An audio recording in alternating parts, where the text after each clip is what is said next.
Adani ports ने पुडुचेरी के Karaikal port का अधिग्रहण शनिवार को पूरा कर लिया। ये सभी मौसम में काम आने लायक एक डीप वाटर पोर्ट है। आने वाले सालों में अडानी पोर्ट्स इस बंदरगाह पर 850 करोड़ रुपए का निवेश करेगी। कंपनी के तरफ से गौतम अडानी के बेटे करण अडानी का कहना है कि इस निवेश से ग्राहकों की लॉजिस्टिक लागत कम हो। गौतम अडानी के लिए ये राहत की ही बात है कि अब देश के 14वां बड़ा बंदरगाह उनके हाथ के नीचे होगा। जी हाँ, अडानी ग्रुप की प्रमुख कंपनी अडानी पोर्ट्स ने पुडुचेरी में एक और बंदरगाह का अधिग्रहण पूरा कर लिया। ये डील करीब 1485 करोड़ की हुई है। अडानी पोर्ट्स और स्पेशल इकोनॉमिक जोन लिमिटेड ने भारत के दिवालियापन कानून के तहत 1485 करोड़ रुपए में कराईकल पोर्ट प्राइवेट लिमिटेड का अधिग्रहण पूरा कर लिया। ये जानकारी तो साल 2021 से ही सामने आ रही थी कि पुडुचेरी में एनडीए की सत्ता आते ही गौतम अडानी के रास्ते यहां पर भी खुलने लगेंगे। अडानी ग्रुप की प्रमुख subsidiary Adani ports and special economic zone limited Puducherry में कराईकल बंदरगाह को करीब 1500 से 2000 करोड़ रुपए में खरीदने की तैयारी कर रही है। ये बात तो एनडीए की सरकार पुडुचेरी में आते ही साफ हो गई थी। एमपीटी गोवा के बाद ये एक प्रमुख पर्यटक स्थल है जो अडानी ग्रुप का दूसरा प्रोजेक्ट है। ये पहली बार है जब अडानी ग्रुप का बंदरगाह व्यवसाय किसी केंद्र शासित प्रदेश में शुरू हो गया। बोलता हिंदुस्तान पर मैं हूं आपके साथ मिर्जा शाकिर अली बेग। बंदरगाह के अलावा गौतम अडानी एयरपोर्ट सेक्टर के भी बादशाह हैं। कंपनी के पास मुंबई जैसे देश का अहम एयरपोर्ट होने के साथ साथ अहमदाबाद, लखनऊ, जयपुर, गुवाहाटी जैसे 6 और एयरपोर्ट का ऑपरेशन भी है। अडानी पोर्ट्स ने पुडुचेरी के कराईकल पोर्ट का अधिग्रहण शनिवार को पूरा कर लिया। ये सभी मौसम में काम आने लायक एक डीप वाटर पोर्ट है। आने वाले सालों में अडानी पोर्ट्स इस बंदरगाह पर 850 करोड़ रुपए का निवेश करेगी।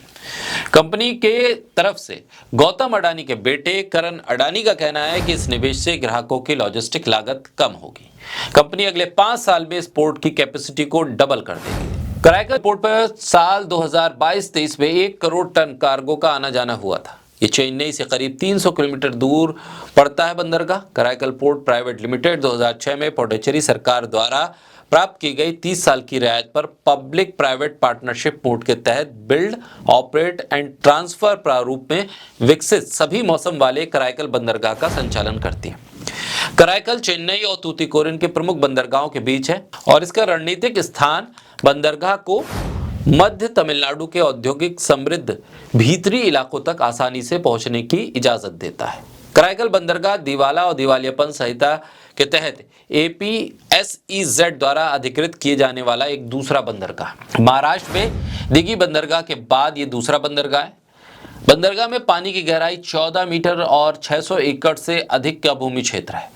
इसके मौजूदा बुनियादी ढांचे में 5 operational berth, 3 railway siding, mechanised wagon loading और ट्रक लोडिंग सिस्टम सहित mechanised bulk cargo handling system, 2 mobile harbour crane और एक बड़ा कार्गो स्टोरेज स्पेस शामिल है।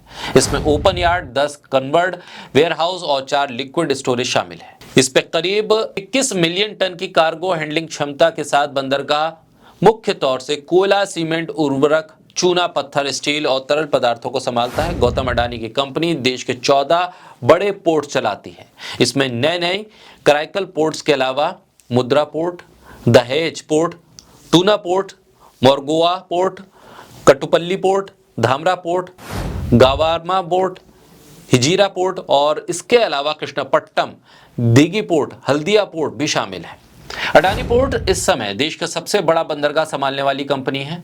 अडानी इन पोर्ट्स पर कार्गो हैंडलिंग से जुड़े इंफ्रास्ट्रक्चर लॉजिस्टिक को डेवलप करता है। यानी कि अडानी के पास एक और पोर्ट का आना ये साफ बताता है कि भारत पे अब पोर्ट के कारोबार में अडानी से बड़ा कोई बादशाह नहीं है और सरकारी पोर्ट्स भी अब अडानी के आसरे ही चल निकलेंगे, क्योंकि जहां जहां अडानी कदम रख रहे हैं वहां वहां सरकार भी उन्हें छूट देती जा रही है और रास्ते बनाती जा रही है।